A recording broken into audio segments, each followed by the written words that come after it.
Hello friends, आप देख रहे हैं आपका चैनल शेयर बाजार विद आयुष। और दोस्तों बात करेंगे इस वीडियो में किसके बारे में? सभी आईपीओ और ग्रे मार्केट के बारे में। शुरुआत दोस्तों करते हैं इंडो फार्म इक्विपमेंट आईपीओ से। दोस्तों इंडो फार्म इक्विपमेंट आईपीओ का आज आपको पता ही है सेकंड है और ये कल इशू हमको बंद होता हुआ दिखेगा। 10 रुपये की इसकी फेस वैल्यू है। प्राइस बैंड है 204 से 215 रुपीज़ पर शेयर का। 69 शेयर का लॉट साइज है। 260 करोड़ का दोस्तों ये आईपीओ है, जिसमें से 184 करोड़ का है फ्रेश इशू, तो रिमेनिंग है ऑफर फॉर सेल। दोनों एक्सचेंजेस पे आपको लिस्ट होता हुआ दिखेगा। अभी जो करंट सब्सक्रिप्शन हमको देखने को मिल रहा है, इसमें अभी तक दोस्तों जो क्यूआईबी कैटेगरी है वो 11 गुना के आसपास हमको बढ़ती हुई देखने को मिल चुकी है। यानी करीबन क्यूआईबी इसके द्वारा 614 करोड़ रुपए जो है वो इस इशू में लगाए गए हैं। इसके अलावा जो एचएनआई कैटेगरी है उनके द्वारा 105 गुना, याद रखिएगा, इशू को भर दिया गया है, जो करीबन 4122 करोड़ रुपए होता है। इसके अलावा जो रिटेल पोर्शन है वो 41 टाइम्स के आसपास सब्सक्राइब हो चुका है, यानी करीबन 3791 करोड़ रुपीज़ के आसपास आ चुके हैं। कुल मिलाकर दोस्तों ये इशू जो है वो अभी तक 46.83 टाइम्स, यानी कंपनी को अभी तक 8528 करोड़ रुपए के आसपास मिलता हुआ दिखा है। तो नो डाउट इशू को बहुत अच्छा सब्सक्रिप्शन आप कह सकते हैं ओवरऑल मिलता हुआ दिख रहा है, और नो डाउट काफ़ी अच्छा पैसा जो है वो इस आईपीओ में निकल कर लगातार आता हुआ दिख रहा है। इसके अलावा दोस्तों एक और नया मेन बोर्ड इशू जो ओपन होने वाला है फ्रॉम 6 जनवरी टू 8 जनवरी। नाम है दोस्तों स्टैंडर्ड ग्लास लाइनिंग। जी हाँ, standard glass lining IPO open होने वाला है 6 जनवरी से। 10 रुपये की दोस्तों इसकी फेस वैल्यू है। 133 से 140 का प्राइस बैंड है। 107 शेयर का लॉट साइज है। 410 करोड़ का दोस्तों ये आईपीओ है, जिसमें से फ्रेश इशू है 210 करोड़ का। तो ओएफएस है करीबन 200 करोड़ का। दोनों एक्सचेंजेस पे ये भी आपको लिस्ट होता हुआ दिखेगा। यहाँ पर याद रखिएगा इस आईपीओ में 50% रिजर्वेशन रखा गया है फॉर द क्यूआईबी कैटेगरी, 35% है फॉर द रिटेल और 15% रखा गया है फॉर द एचएनआई कैटेगरी। तो ये इशू भी याद रखिएगा, आपको ओपन होता हुआ दिखेगा, और इसमें देखते हैं कितना एक्शन बन पाता है।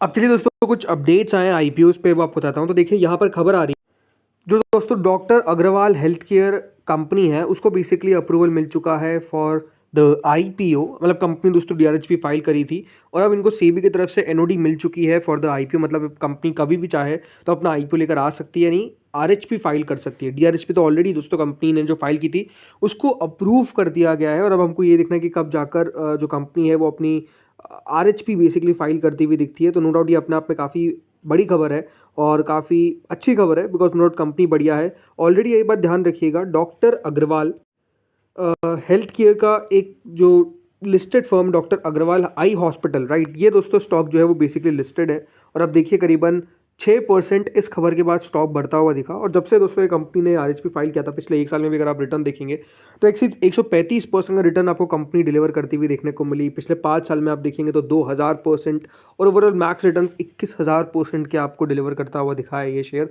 तो मतलब काउंटर ने अमेजिंग रिटर्न्स इन्वेस्टर्स को बनाया। 3000 करोड़ की मार्केट कैप पे ये कंपनी मिल जाती है। तो ये बात ध्यान रखिएगा, इसकी पेरेंट फर्म आईपीओ ला रही है, लेकिन अगर आपके पास डॉक्टर अग्रवाल आई हॉस्पिटल का शेयर हुआ तो आपको बेसिकली यहाँ पर शेयर होल्डर कैटेगरी में भी मौका मिलेगा डॉक्टर अग्रवाल हेल्थ केयर के आईपीओ में पैसा लगाने के लिए। तो अगर आपको doctor Agarwal health care IPO में पैसा लगाना है और उसके लिए शेयर होल्डर कैटेगरी में पैसा लगाना है, तो आपको बेसिकली ये शेयर याद रखिए खरीदना पड़ेगा, तभी जाकर आप एलिजिबल हो पाएंगे। क्योंकि दोस्तों कंपनी को अप्रूवल मिल चुका है तो कंपनी कभी भी आरएचपी बेसिकली फाइल कर सकती है। इसके अलावा दोस्तों एक और खबर है जो है A1 स्टील से जुड़ी हुई। A1 स्टील्स आईपीओ के लिए इन्होंने दोस्तों अपने पेपर्स फाइल करे हैं, मतलब डीआरएचपी फाइल की है विद सेबी। ऑलमोस्ट 650 करोड़ का दोस्तों ये आईपीओ हमको आता हुआ देखने को मिलने वाला है। अगर मैं बात करता हूँ इस आईपीओ के बारे में, तो दोस्तों ये एक बैंगलोर बेस्ड फर्म है जिनके द्वारा आईपीओ फाइल किया गया है, और कंपनी इस पैसों से एक्सपांशन और डेट रिडक्शन के ऊपर फोकस करेगी। देखिए इस आईपीओ में करीबन फ्रेश इशू देखने को मिलेगा 600 करोड़ का, और ओएफएस आपको देखने को मिलेगा 50 करोड़ का। तो इस तरीके से 650 करोड़ रुपीस कंपनी के पास आपको जाते हुए दिखेंगे। कंपनी के जो प्रमोटर्स हैं वो 85% स्टेक रखते हैं, और पब्लिक शेयर होल्डर्स करीबन 14.14% आपको कंपनी के अंदर देखने को मिल जाएंगे। तो ये कंपनी अपना आईपीओ लेकर आने वाली है। इनके पास दोस्तों 6 मैन्युफैक्चरिंग फैसिलिटीज़ है कर्नाटका और आंध्र प्रदेश में, और company backward integrated steel manufacturer है सदर्न इंडिया के अंदर।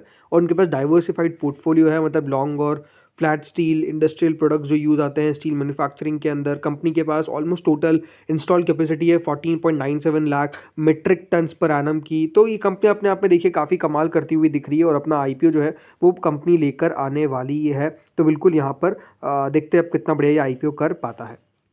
अब चलिए दोस्तों जीएमपी की बात कर लेते हैं। तो देखिए स्टैंडर्ड ग्लास लाइनिंग की ग्रे मार्केट चालू हुई और सीधे अब देखिए 50% पे पहुंच चुकी है। मतलब अपने आप में देखिए दमदार ग्रे मार्केट में एक्टिविटी देखने को मिल रही है। और अगर आप मुझसे पूछेंगे तो मुझे लगता भी है कि ये इशू काफ़ी बढ़िया करता हुआ दिखेगा। बढ़िया कर रहा है। अगला दोस्तों इशू आता है इंडो फार्म इक्विपमेंट का। इस आईपीओ की ग्रे मार्केट भी आप देखिए ऑलमोस्ट 45% तक पहुंचती हुई दिख रही है।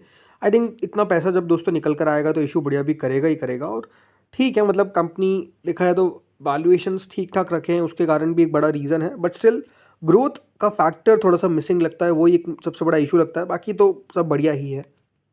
अब आते हैं दोस्तों एसएमईज पे। तो देखिए एसएमईज में डेल्टा ऑटोकॉप एक ऐसे एसएमई इशू जो ओपन होने वाला है 7 जनवरी से 9 जनवरी के बीच में। 130 रुपये का इसका प्राइस बैंड है, 21 रुपीज़ का इसका प्रीमियम है। ऑलमोस्ट 16% का प्रीमियम आपको करंटली देखने को मिलेगा। 54.6 करोड़ का दोस्तों आईपीओ का साइज़ है, तो देखते कितना बढ़िया ये कर पाता है। अगला आता है दोस्तों इंडोबैल इंसुलेशन, एक बीएससी एसएमई इशू। 46 का प्राइस बैंड है, कोई भी इसका ग्रे मार्केट नहीं है। 10.14 करोड़ का इशू का साइज़ है। 6 जनवरी से 8 जनवरी के बीच में याद रखिएगा ये इशू हमको ओपन होता हुआ दिखेगा। अगला आता है दोस्तों फेपटेक टेक्नोलॉजीज, एक बीएससी एसएमई इशू जो 85 रुपीज़ के प्राइस के साथ आया है। 27.74 करोड़ का इशू का साइज़ है। 3 जनवरी से 7 जनवरी के बीच में याद रखिएगा ये एसएमई इशू हमको ओपन होता हुआ देखने को मिलने वाला है। तो लेट्स सी कितना बढ़िया कर पाता है। इसके अलावा दोस्तों आईपीओ आता है डेविनसन्स का, एक और एसएमई इशू जो बीएससी पे लिस्ट होने वाला है। 55 रुपीज़ का इसका प्राइस बैंड है, कोई जीएमपी नहीं है। 8.78 करोड़ का आईपीओ का साइज़ है। 2 तारीख से यानी कल से ही दोस्तों इशू ओपन होगा और 6 जनवरी तक याद रखिएगा हमको ओपन होता हुआ दिखेगा। तो देखते हैं डेविनसन्स कितना बढ़िया करवाता है। इसके बाद आता है दोस्तों परमेश्वर मेटल, एक बीएससी एसएमई इशू जो ओपन कल से ही होगा ये भी। और 61 रुपीज़ का इसका प्राइस बैंड है, 10 रुपये का प्रीमियम है। 16 करोड़ का इशू का साइज़ है। 24.74 करोड़ का इशू का ओवरऑल दोस्तों साइज़ है। तो लेट्स सी कितना बढ़िया कर पाता है। बाकी कल से एक्शन में रहेगा, तो देखते हैं यहाँ पर कितना इंटरेस्ट आता है। आज से दोस्तों ओपन हो चुका है साल का पहला एसएमई इशू जिसका नाम है लियो ड्राई फ्रूट्स। जी हाँ, लियो ड्राई फ्रूट्स एक बीएससी एसएमई इशू है जो ओपन हुआ है आज से और 3 जनवरी तक ओपन रहेगा। 52 रुपीज़ का इसका प्राइस बैंड है। 25.12 करोड़ का इशू का साइज़ है। देखते हैं यहाँ पर कितना पैसा निकल कर आता है। अभी तक 2.55 टाइम सब्सक्राइब हो चुका है, बट कोई प्रीमियम नहीं है, तो आप समझ सकते तब भी पैसा निकल कर आ रहा है। इसके बाद दोस्तों आता है टेक्निकम ऑर्गेनिक्स, एक बीएससी एसएमई इशू। ये भी याद रखिएगा ओपन हुआ था कल के दिन और कल बंद हो जाएगा नहीं 2 जनवरी को। अभी तक 32 टाइम सब्सक्राइब हो चुका है। 55 रुपीज़ का इसका प्राइस बैंड है। 15 रुपये का प्रीमियम है जो ऑलमोस्ट 27% होता है। 25.25 करोड़ का इशू का साइज़ है। सिटी कैम इंडिया, एक बीएससी एसएमई इशू दोस्तों जो कल हमको क्लोज होता हुआ दिखा। आज इस आईपीओ का अलॉटमेंट आएगा और देखते हैं कितने पर लिस्ट हो पाता है। 3 जनवरी को लिस्टिंग है। 28.57% के प्रीमियम के साथ करंटली ट्रेड कर रहा है। अगला दोस्तों आईपीओ आता है अन्य पॉलिटेक। आईपीओ का अलॉटमेंट आउट हो चुका है, तो जिनको मिला कॉन्ग्रेचुलेशंस। कल इसकी लिस्टिंग देखने को मिलेगी, तो देखते हैं कहाँ पर ये लिस्ट हो पाता है। दोस्तों इस वीडियो में इतना ही था। होपफुली वीडियो बढ़िया लगा होगा आपको। अगर लगा तो लाइक कर देना, चैनल से पहली बार जुड़ो सब्सक्राइब कर देना। Thank you friends for watching this video.